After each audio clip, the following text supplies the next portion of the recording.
Hello বন্ধুরা, কেমন আছো তোমরা সবাই? আশা করি সবাই ভালো আছো। আমিও খুব ভালো আছি। তো চলে এসেছি তোমাদের সামনে বাংলা থেকে কানাডা ভাষা কিছু শব্দার্থ নিয়ে নতুন ভিডিও।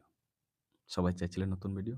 তো ফার্স্ট অফ অল এখানে বোকা, বোকাটাকে যে আমরা বোকা বলি না? কথায়, কথায় বোকা। সেই বোকাকে কানাডা ভাষায় বলে মূর্খা। মূর্খা আর চলিত ভাষায় বলা হয় দেড্ডা। দেডা, কথায়, কথা বলে না দেডা? ওরকম। বোকা ছেলে, মূর্খা হুড়গা। মূর্খা হুড়গা। হুড়গা মিনিং হলো ছেলে।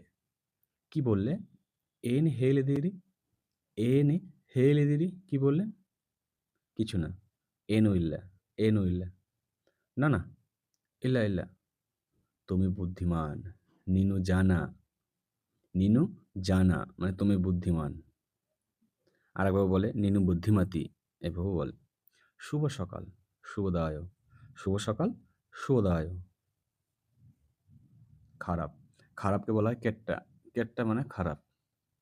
ভালো, ভালোকে বলে উত্তম বা ಒಳ್ಳೆದ್ದು, উত্তম।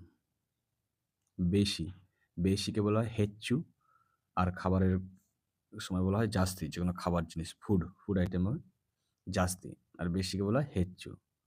কম, কম কম মিনিং হলো কম।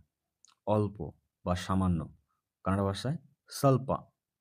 চিন্তা, চিন্তাকে কানাডা ভাষায় বলা হয় ಯೋಚಿಸಿದೆ, ಯೋಚಿಸಿದೆ না ಯೋಚಿಸಿದೆ சொல்றேன் মনে করুন তামিল ভাষায় சொல்றা হয়ে গেল। রাগ, রাগকে বলা হয় কপগন্দা, কপাগন্দা, কপাগন্দা। তো এই ছিল আজকে বাংলা থেকে কানাডা ভাষার কিছু ওয়ার্ড, রিলস, শর্টস ভিডিও।